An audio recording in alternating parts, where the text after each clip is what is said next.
अगर आपने इन 3 स्टेप्स को फॉलो कर लिया तो एग्जाम में आप 95% जरूर लाओगे। कि लिखने का सबसे अच्छा तरीका क्या होता है कि जो दिखता है वो बिकता है। शब्दों के बीच बीच में जो स्पेस है उसको बना कर लिखो और जो चीज आपको लगता है कि इंपॉर्टेंट है उस पर आप बढ़िया से अंडरलाइन कर लीजिए। कि जब आपको कुछ नहीं आता तो क्या करें, इसलिए आपको जो प्रश्न अच्छे से आता है उसको शुरू में अच्छे से करो, खूब साफ सुथरा हो। और इस बार अगर आप लोगों ने इस स्टेप को अप्लाई कर दिया बोर्ड एग्जाम में तो 95% 90 to 95% आने से कोई नहीं कर सकता।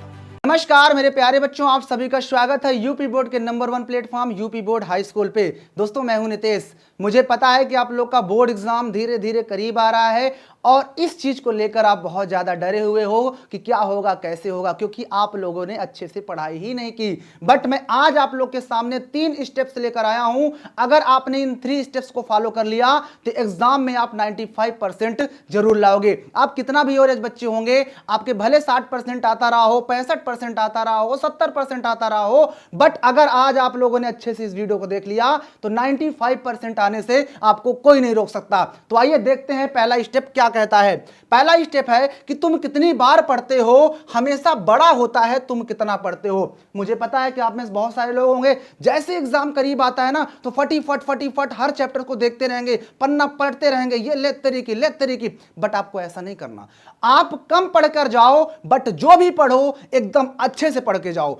आप 2 चैप्टर पढ़ो लेकिन उसको अच्छे से पढ़ो, एक एक चीज उसका निचोड़ आपको पता होना चाहिए। यह नहीं कि आप हर चैप्टर्स को पलटते चले जा रहे हो, इससे आप फेल हो जाओगे। बट अगर आप अच्छे से पढ़ रहे हो, भले आप 2 3 4 चैप्टर ही पढ़ रहे हो, बट अगर उसे अच्छे से पढ़ रहे हो तो आप इस वाले से अच्छा कर सकते हो। समझ में आया? तो पहला आपको स्टेप यही है कि आप जो भी पढ़ो उसको अच्छे से पढ़ो, कई बार पढ़ो, खूब रिवीजन उसको करो, आपका बहुत अच्छा नंबर आएगा। अब बात आती है कि जब उन्होंने अच्छे से पढ़ लिया तो कॉपी लिखने का उन्हें तरीका नहीं पता होता। तो स्टेप 2 में हम सीखेंगे कि लिखने का सबसे अच्छा तरीका क्या होता है।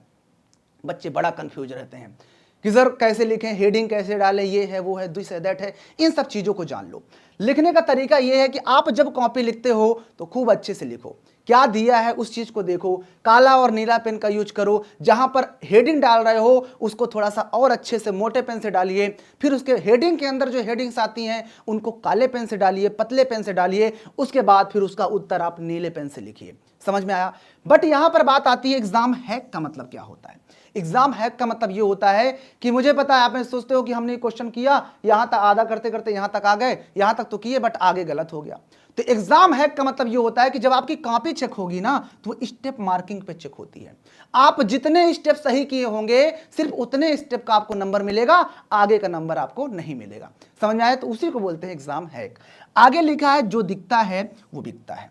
बिल्कुल सही बात है, जो दिखता है वो बिकता है। इसका मतलब ये हुआ, मैं इसको अभी आगे भी बताऊंगा बट थोड़ा सा जान लीजिए। अगर आप कॉपी लिखते हो तो कॉपी में बढ़िया से आपको कोई भी प्रश्न आता है, कम आता है, बट उसे अच्छे से खूब सजा कर लिखिए तो टीचर एकदम क्या होता है, एक्साइट हो जाता है, वो खुश हो जाता है कि अरे वाह कितना अच्छा लिखा हुआ है। आप भले अंदर क्या लिखे हो इसको कोई नहीं पढ़ता, बट जब अच्छे से लिखते हो ना तो टीचर जो कॉपी जांचता है ना, अट्रैक्शन बढ़ता है और वो जल्दी जल्दी जांचता जाता है और नंबर देता जाता है।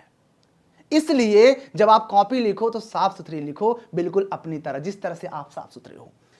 अगर हम आगे बढ़ते हैं तो आपको, मुझे पता है कि बोर्ड एग्जाम को लेकर जो चिंतित लोग हैं वो यही चीज सोचते होंगे कि हम मोस्ट इंपॉर्टेंट पढ़ लें और कहीं से भी हम PYQs कर लें अच्छे से तो बस अपना काम हो जाएगा। सोच तो आपकी बिल्कुल सही है, बट आपको उन सभी चीजों को पकड़ने के लिए कहीं ना कहीं चैप्टर के साथ कनेक्ट होना पड़ेगा। और जब तक आप चैप्टर के साथ कनेक्ट नहीं करोगे अपने आप को, आप वो इंपॉर्टेंट क्वेश्चंस को भी नहीं कर सकते।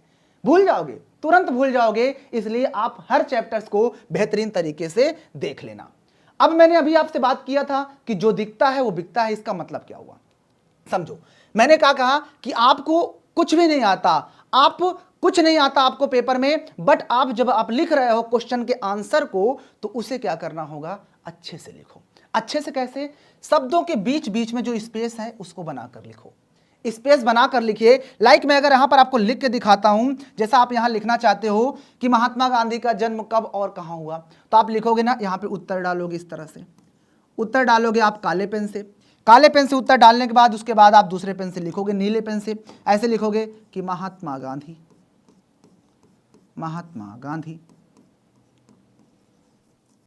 का जन्म ऐसे लिखते जाओगे।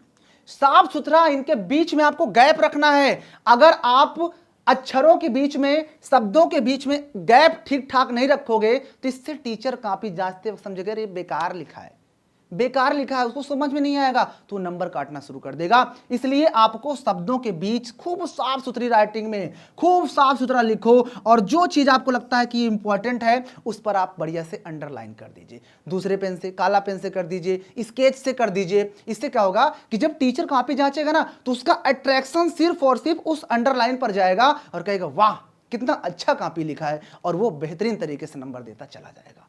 क्योंकि इतना कोई पढ़ता नहीं है कॉपी की क्या लिखा हुआ है, बट आपको अच्छे से लिखना है कॉपी। अब कहोगे सर जी ऐसे कैसे हो सकता है कि अच्छे से लिख दिए और हम कुछ अंदर कुछ कंटेंट ही नहीं है। भाई कोई नहीं देखता जल्दी, कंटेंट कोई नहीं पढ़ता, बहुत ही कम पढ़ते हैं। बस इस चीज को समझो, पहली चीज कि जब आपको कुछ नहीं आता तो क्या करें। अभी तक तो मैंने जो बताया आप लोग को कि ऐसा तो नहीं कि कुछ ना आता होगा, तो अगर आता है तो आप वो स्टेप फॉलो करिए। अब अगर आपको कोई चीज नहीं आती तो उसके लिए स्टेप 3 पे हम बात कर लेते हैं। कीवर्ड्स पकड़ लीजिए। जब आप कोई क्वेश्चन पढ़ रहे हो तो उसमें कीवर्ड्स पकड़ लो कि उसने पूछा क्या। जैसे उसने महात्मा गांधी के बारे में पूछ लिया तो ऐसा नहीं है कि आपको महात्मा गांधी के बारे में पता नहीं होगा। जो अगर मान लो कि आपसे पूछ लिया, प्रश्न आया है एग्जाम में आपसे प्रश्न पूछ लिया, प्रश्न ये है कि राम की पत्नी का क्या नाम था। राम की पत्नी का क्या नाम था। राम की पत्नी का क्या नाम था। अब यहां पे उत्तर जब आप डालोगे, मान लेते हैं कि आपको राम की पत्नी का नाम नहीं पता, लेकिन आपको राम भगवान के बारे में तो बहुत कुछ पता होगा ना कि राम ये थे, राम वनवास गए थे, उनके इतने भाई थे, उनके पिताजी का नाम ये था, बट आपको राम की पत्नी का नाम नहीं पता, राइट। अब ये क्वेश्चन आपके एग्जाम में मान लेते हैं कि 1 नंबर में आया है, इतना छोटा सा है तो 1 नंबर में आएगा। लेकिन आपको जो उसने वास्तविकता में पूछा था कि राम की पत्नी का क्या नाम था वो आपको नहीं पता, बट आपको राम भगवान के बारे में बहुत पता है। वो राम भगवान वनवास गए थे, बहुत इतने वर्षों के बाद वापस आए, उनके खुशी में अयोध्या वासियों ने घी के दिए जलाए, बनाकर लिख दीजिए। ना से तो बेटर हुआ ना, ना से बेटर हुआ कि नहीं। जहां पर आपको 0 नंबर मिलने वाला था वहां पर आपको आधा नंबर मिल जाएगा, और ये फैक्ट है, मिलना ही मिलना है। क्योंकि टीचर पढ़ता ही नहीं है कि आखिर क्या लिखा है, बट वो ये देखता है कि हाँ इसने लिखा है और साफ सुथरा लिखा है। तो भैया अगर आप साफ सुथरा लिखोगे तो आपको ये प्लस पॉइंट मिलने वाला है। और कीवर्ड्स पर ध्यान दो। कीवर्ड्स यही हो गया कि आपने यहां पर कीवर्ड कौन सा पकड़ लिया, आपने यहां कीवर्ड राम को पकड़ लिया और राम भगवान को पकड़ते हुए आपने लिख दिया।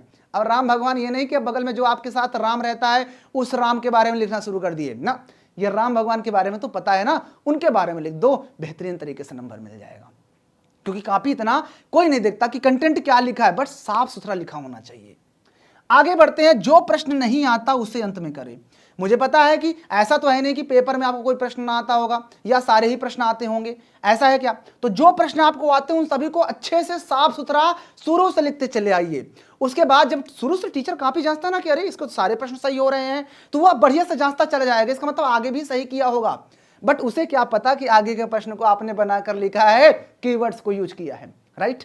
तो इसलिए आपको जो प्रश्न अच्छे से आता है उसको शुरू में अच्छे से करो, खूब साफ सुथरा खूब, और जो प्रश्न नहीं आता उसको लास्ट में ऐसे बनाकर लिख दीजिए। आपका नंबर कोई नहीं काट सकता, यहां तक कि टीचर भी फैन हो जाएगा आपका कि वाह इतनी अच्छी कॉपी लिखा है। तो अगर आपने ये 3 स्टेप्स को बेटा अच्छे से फॉलो कर लिया तो आपका 95% आने से कोई नहीं रोक सकता।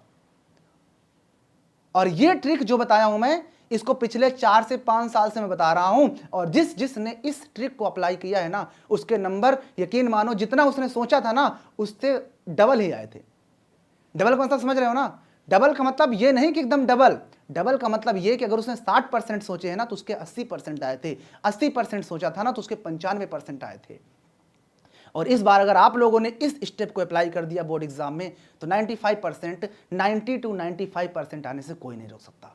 और मुझे उम्मीद है कि आप इस ट्रिक को एग्जाम में जरूर अप्लाई करोगे और लगाना, और फिर देखना कि क्या नितेश सर ने जो कहा था क्या वो काम कर गई ट्रिक या नहीं कर गई। तो बस यही 3 ट्रिक थे जिन्हें आपको एग्जाम में स्टेप्स को फॉलो करना है, और फॉलो कर देना, फिर मुझे बताना एग्जाम देकर जब आना तो बस इतना ही आज की वीडियो में।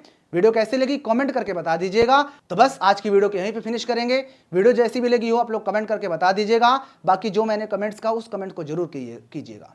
बाकी मिलेंगे आपसे नई वीडियो में किसी नए मोटिवेशन के साथ, किसी नए चर्चे पर चर्चा करेंगे। तब तक के लिए सभी को लव यू एंड जय हिंद।